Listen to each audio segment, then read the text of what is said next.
Welcome to the wildest cinematic safari you'll ever witness, Night of the Zoopocalypse 2025. This genre-blending, popcorn-flying, head-scratching mashup of comedy, horror, and sci-fi was released in March 2025 and directed by the visionary madman behind Mutant Marsupials, Travis McClane. If the name doesn't ring a bell, just think of Spielberg meets TikTok with a Red Bull addiction. Starring Zendaya, Pedro Pascal, and Keegan-Michael Key, this film exploded onto screens with a promise. What if your local zoo animals got a little smarter, a little angrier, and a lot more bitey? Social media couldn't get enough. The YouTube trailer racked up over 78 million views in its first week, with fan edits already circulating featuring lions rapping and baboons breakdancing. Twitter, or should we say X, practically broke itself with hashtags like #LlamaRampage and #FlamingoUprising.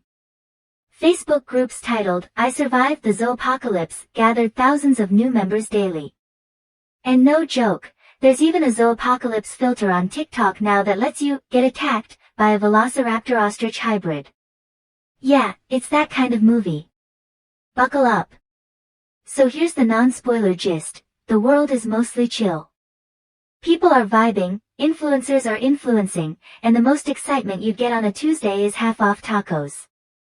Then bam! A mysterious meteor crashes into a sleepy zoo in Nebraska, yes, Nebraska, and releases an unknown radiation that upgrades the zoo's animal population with higher intelligence, and a healthy dose of vengeance. Soon, these creatures begin organizing. Not just escaping cages, they're planning. Coordinating. Building alliances.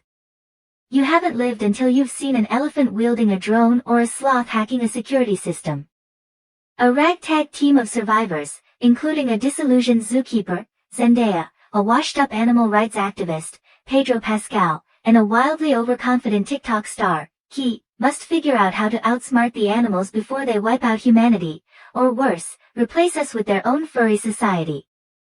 Zendaya delivers a nuanced, emotionally complex performance as a zookeeper battling both animals and her own inner demons. Honestly, she gives gravitas to lines like, "That giraffe just stole my Jeep," and somehow makes it Shakespearean. Pedro Pascal, grizzled and glorious, leans into his role with a wink and a growl. His scenes with the chimpanzee general, yes, that's a thing, are equal parts absurd and moving. There's a monologue involving a tortoise that may or may not have made half the audience cry. And Keegan-Michael Key. The man's a comedic savant. From slapstick to satire, he carries the humor like it's a golden retriever in a baby carrier. He even raps. Badly. On purpose. And it's glorious.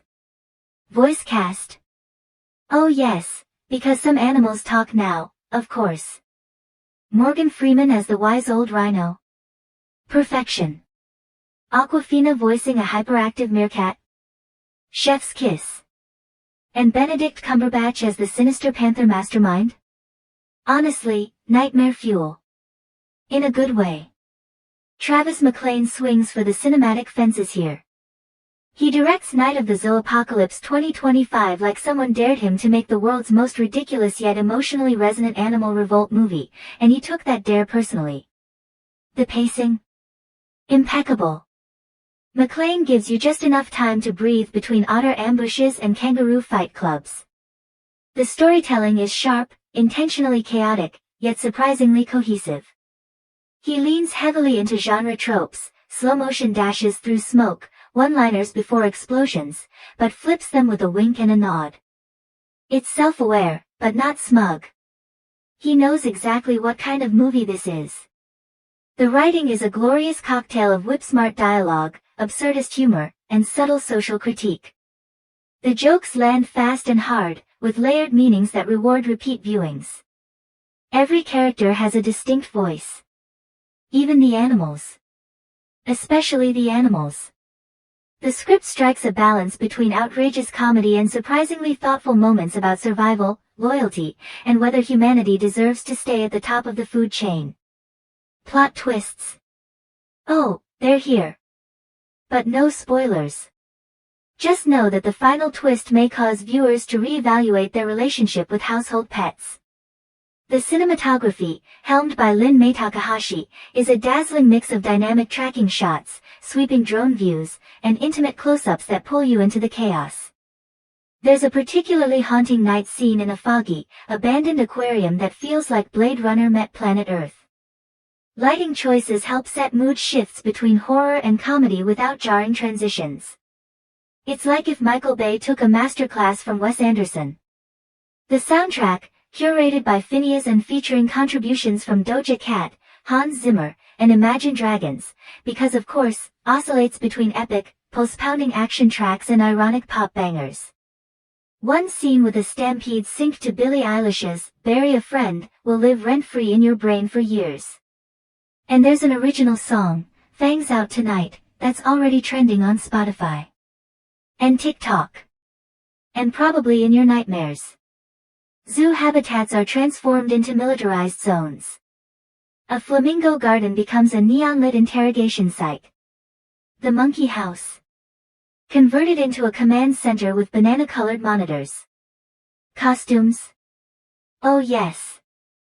The animals are au naturel, with dignity, don't worry, but the human sport survival fashion that's part post-apocalypse, part Coachella.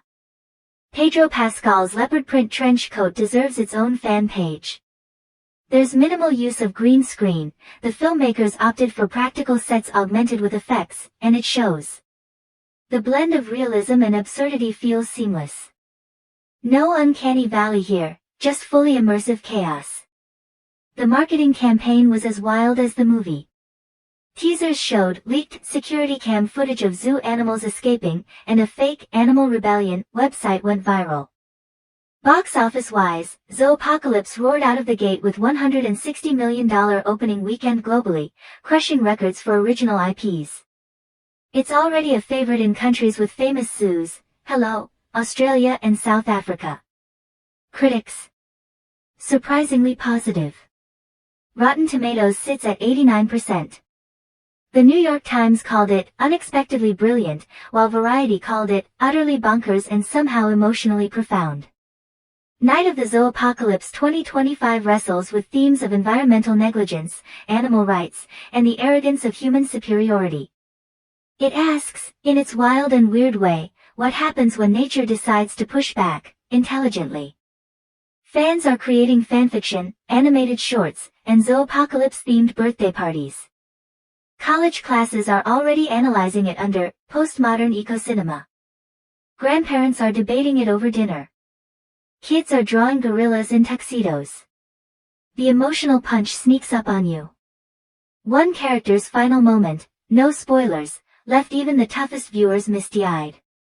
And somehow, amidst all the insanity, the movie provokes real questions about our role in the ecosystem. Demographics. Wide appeal. Teens dig the chaos and humor. Adults appreciate the satire. Animal lovers are conflicted. Zoo managers are reportedly nervous.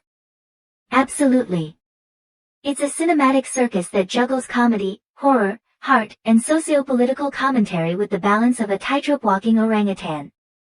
Whether you're in it for the laughs, the thrills, or the surprisingly deep metaphors, this film delivers. Highly recommended for fans of originality, irreverence, and talking raccoons.